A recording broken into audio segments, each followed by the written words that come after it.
Bitcoin investing can be as simple or as complex as you'd like it to be.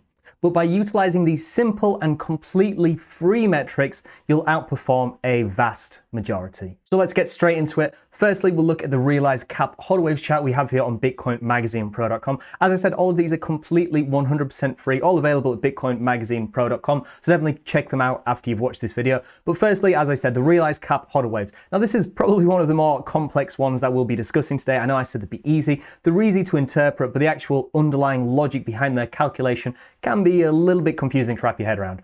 So first and foremost, if we look at the realized price, I probably should get the chart up there so you can actually visualize what that looks like. This shows us the average accumulation or cost basis for all Bitcoin on the network. So every single Bitcoin I have bought, any single Satoshi anyone has ever bought is included into this data point. So we can see, as I said, the average accumulation or cost basis for all Bitcoin on the network.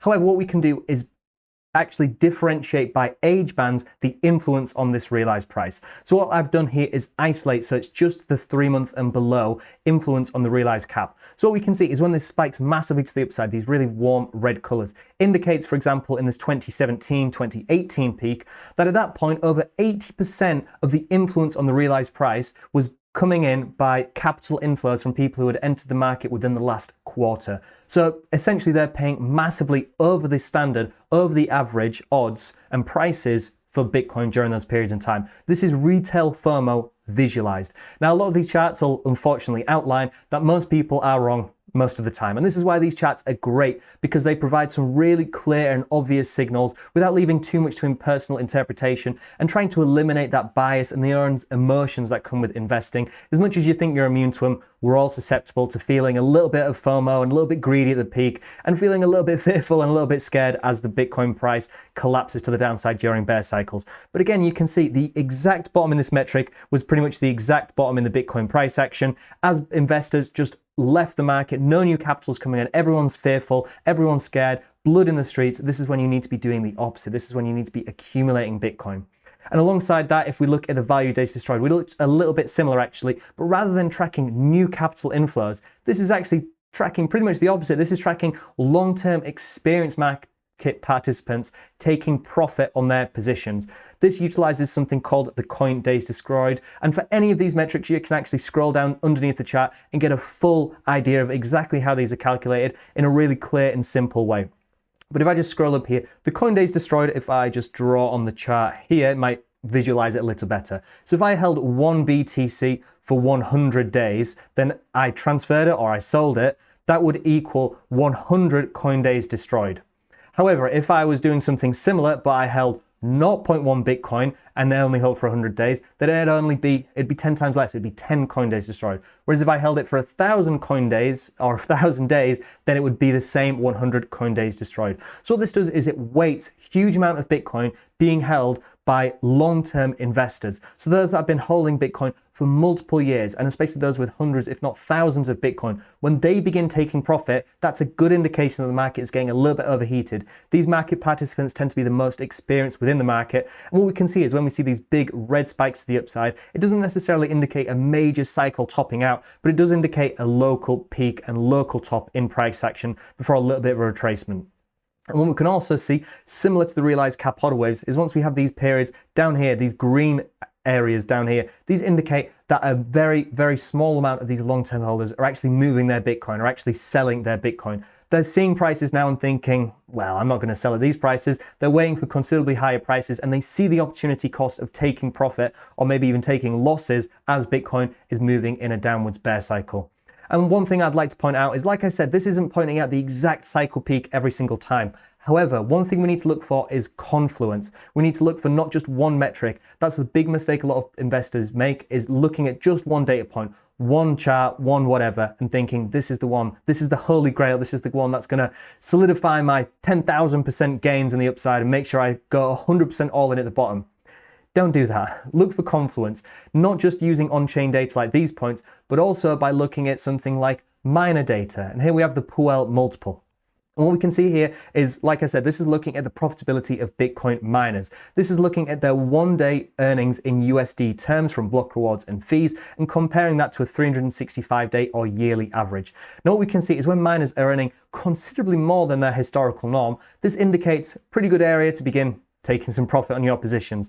Whereas when they're earning very little, when miner earnings are considerably down, usually as a result of negative Bitcoin price action, this gives us some amazing opportunities to accumulate Bitcoin at some very favorable risk to reward levels.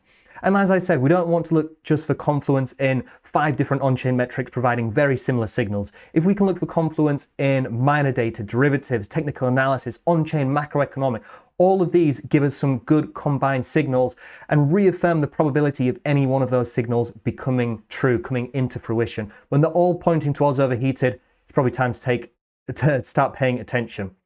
Now, next we have the MVRV Z-score, one of the OG most popular famous metrics in on-chain analysis, and definitely our most famous and most popular chart on site.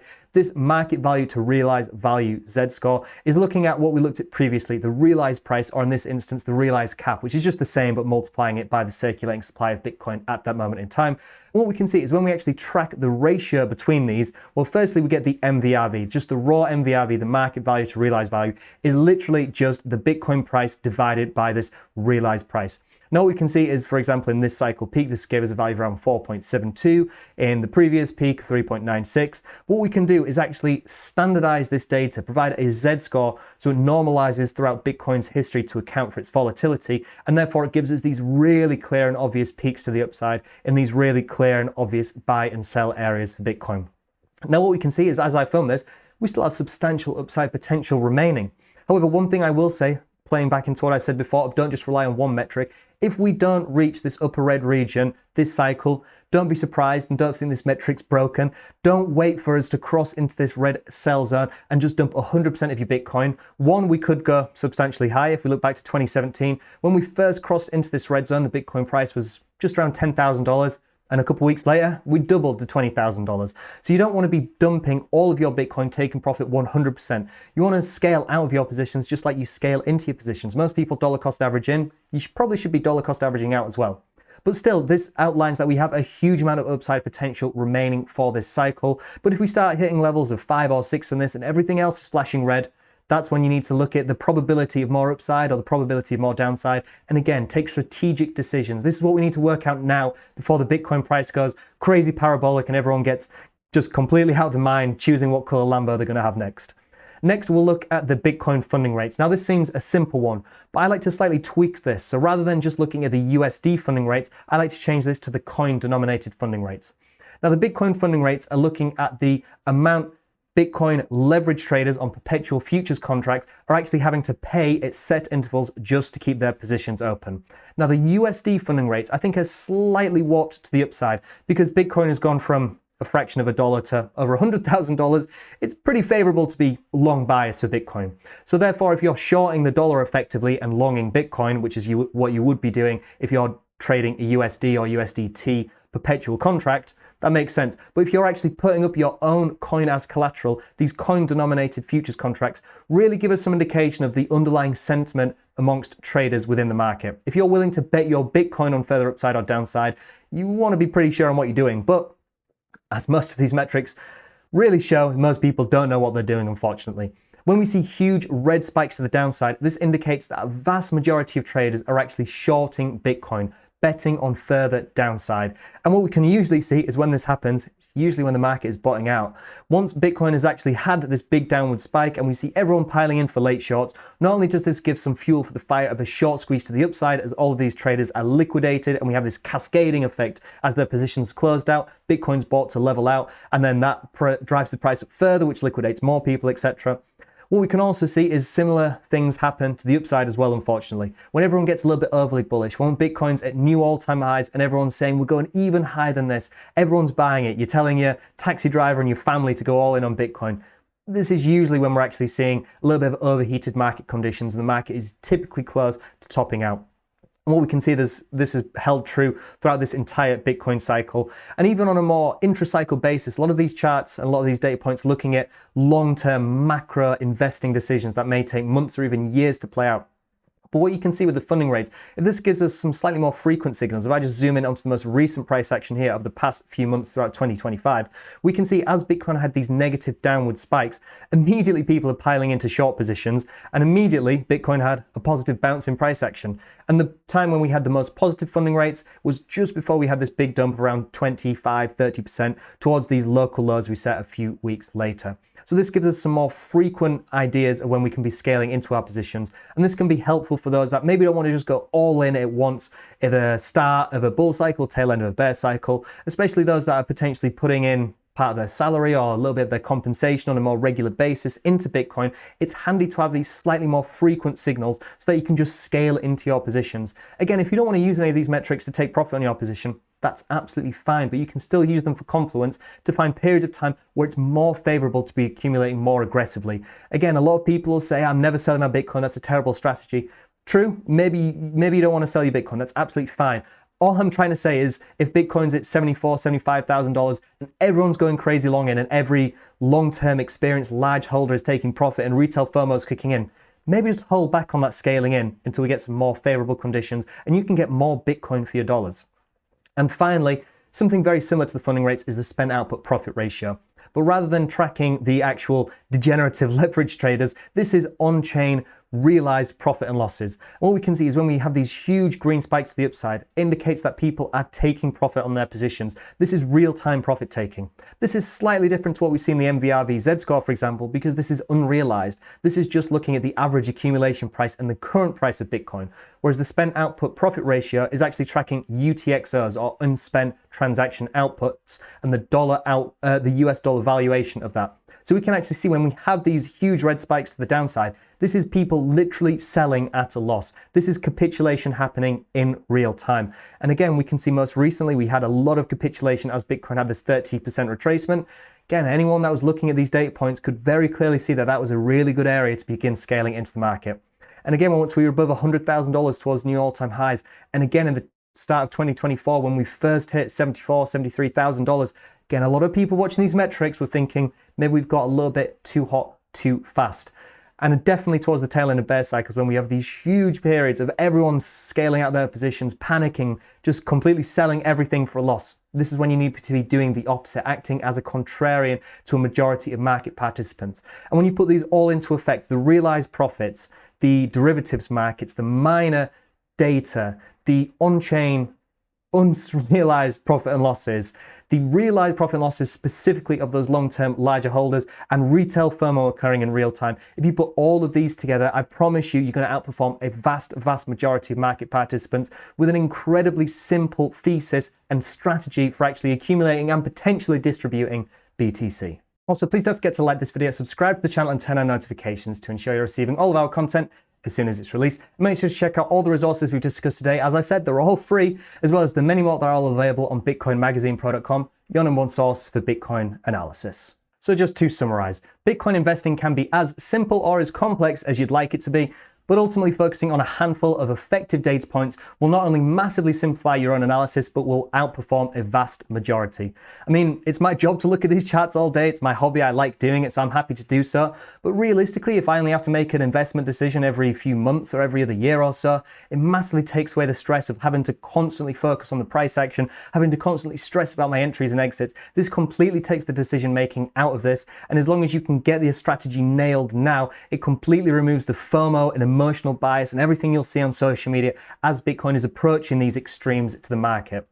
And ensure you're never just relying on one metric. Like we said, it's better to look for confluence or multiple metrics all providing similar signals together. If you can use all of them and they're all saying that we're at slightly overheated conditions, it doesn't matter what news you're seeing, it doesn't matter how bullish everything seems. At that point, the market is overheated. Supply and demand economics come into effect. If people are selling lots of Bitcoin and not enough people are coming into the market and everyone's leveraged long, the max pain situation is to the downside, and usually that is what occurs. Unfortunately, what we can see is a vast majority of market participants are wrong most of the time, and especially when we look at multiple different sources such as on-chain metrics, technical analysis and derivatives, not only does that support this, but acting as a contrarian based on these signals, again, will just really solidify your likelihood of outperforming a vast majority. And again, this doesn't mean you have to sell your Bitcoin. I personally will be taking some profit. You don't have to. You don't have to take any of these sell signals into consideration. But one thing, because a lot of people like to point this out to me, is that's the best strategy. But either way, it's hard to argue that there's not more opportune moments to scale into positions, to just accumulate more Bitcoin, to get better value for your money. And we can see using these data points, even if you are just someone that wants to scale into Bitcoin, just drip feed, trying to accumulate as much as you can in your portfolio. When the market's incredibly overheated, it's probably worthwhile just putting a little bit of that capital you would have bought Bitcoin with to the side and wait for more opportune market opportunities. So hopefully this was all helpful and hopefully you learned a little bit. And as I said, they're all free, so just try them out. Play around, see what you like. We have over 150 charts. You'll be able to find exactly what you're looking for to suit your own Bitcoin investing thesis. If you like this video, then please visit bitcoinmagazine.com, where our analytics help you to cut through the noise to make informed, data-driven decisions about Bitcoin. With over 150 live charts, personalized indicator alerts, which I think are really handy as well. If you are a site subscriber, you don't have to even watch these charts. You don't even have to click on them every day or every week, however long. You'll just get email alerts that tell you what you need to do and when you need to do it, as well as that in-depth crypto industry reports where you'll get my opinion, other market expert opinions, looking at these data points every single day. API access if you want to build your own investing strategy models for buying and accumulating or even taking profit on your Bitcoin positions. And you get all of this for a fraction of the standard industry price. So I think it's a great deal. Definitely consider subscribing if you haven't already. And let me know what your thoughts are and using these metrics. Let me know what your own favorite metrics are for potentially scaling in and out of your Bitcoin positions. Let me know in the comments below and on social media. I look forward to reading and replying to them. Thank you all very much for watching, and I'll see you in the next one.